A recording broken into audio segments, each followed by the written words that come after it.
The first thing I want to ask you about is permits. What are they?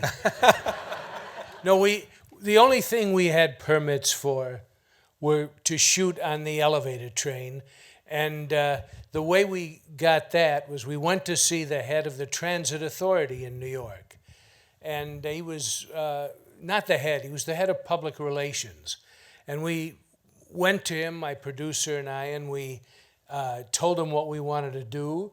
And we asked permission to do it. And he said, "You guys are crazy." He said, "I could never let you do anything like what you just described." He said, "First of all, there's never been an elevated train that was hijacked. There's never been a train crash on the elevated system in New York." And he said, "It just would be really difficult." And my producer is Sicilian. And he said, "How difficult?" And the guy said, $40,000 and a one-way ticket to Jamaica. And I asked him, why a one-way ticket? And he said, "Because if I let you do what you just told me on that train, I will be fired, and I want to live the rest of my life in Jamaica." And so he did. Happily ever after, I'm told.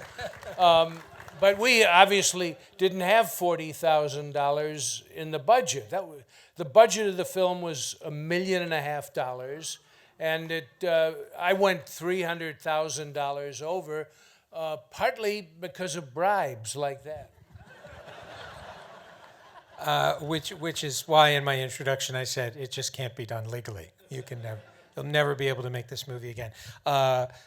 Some of the things that you and I talked about, I had the pleasure of interviewing Mr. Friedkin with Sonny Grasso, who was the police officer who was the inspiration for Roy Scheider's character in the movie. And they were explaining to me that everything that you did was essentially with the blessing of Sonny and Eddie Egan, who's featured in the film. Eddie Egan is the real inspiration for Popeye Doyle, who plays Gene Hackman's boss in the film. And that essentially, as I understand it, Egan and Grasso were following you around town and making sure that you didn't get arrested for everything you were doing while you were doing it. We had Egan and Grasso, who we called Doyle and Russo, because of some very timid lawyers at 20th Century Fox.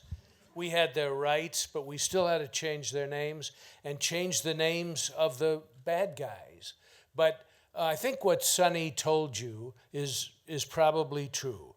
The case took place 10 years before I made the film.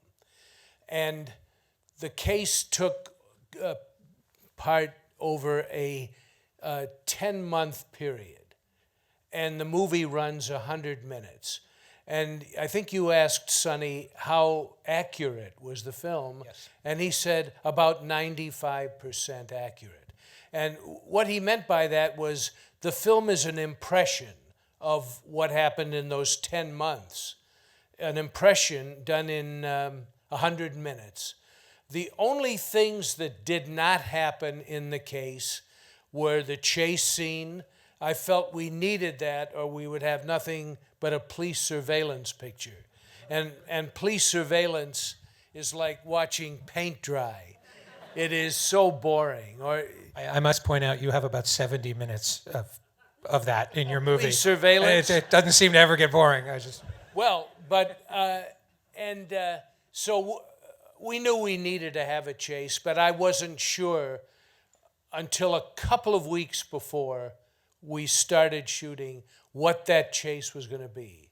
And one day, my producer and I took a walk from 86th Street on the east side of New York, and we walked for 55 blocks south. And we said, we're not going to stop, we're not going to turn back until we can think up a chase scene.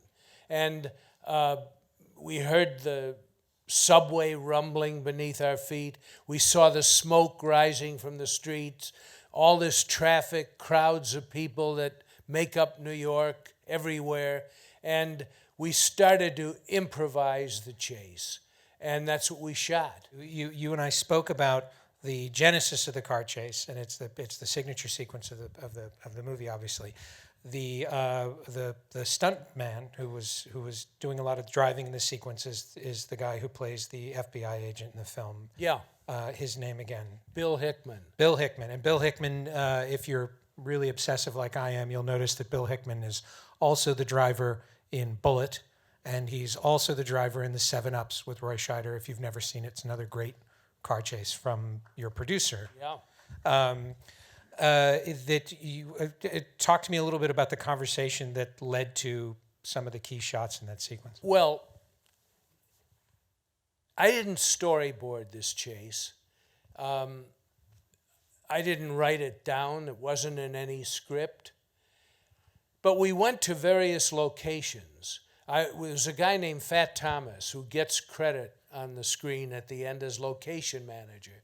Fat Thomas was a 425-pound bookmaker in New York who had been arrested 52 times for bookmaking with 1 conviction.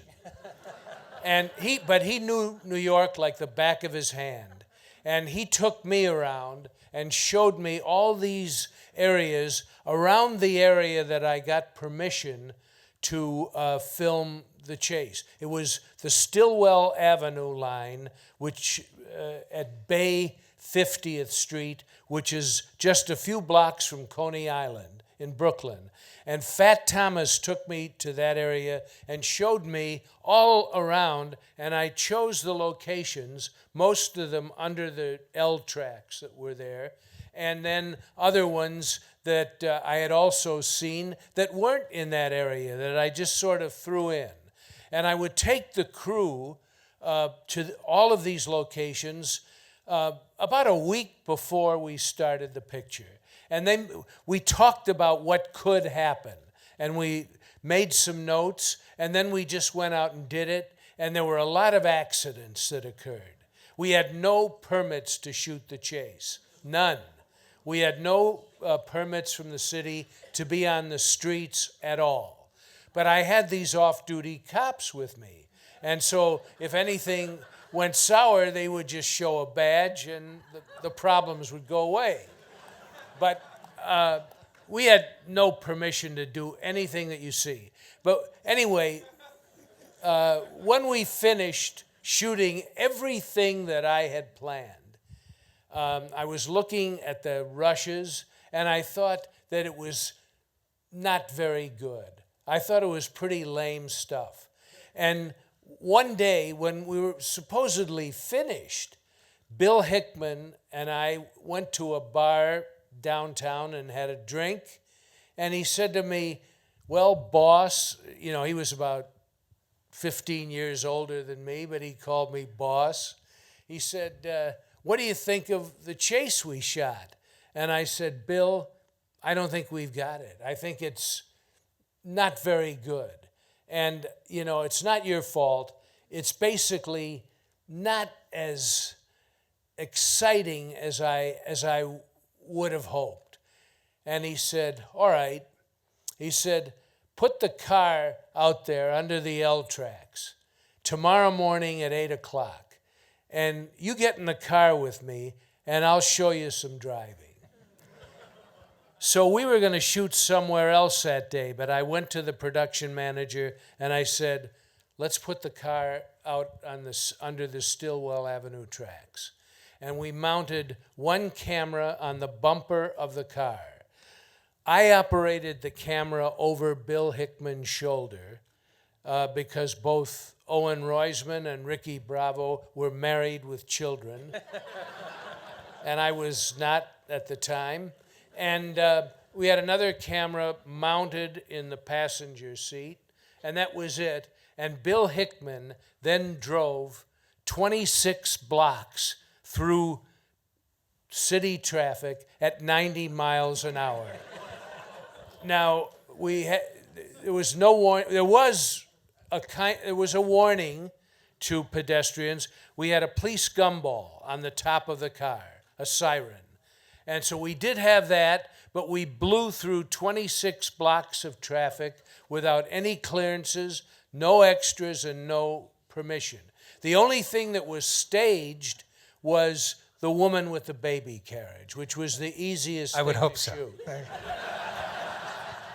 I think that baby may have grown up by now. No, there was no baby. You know that. This is the Motion Picture Academy. You know there was no baby. But you thought there was a baby.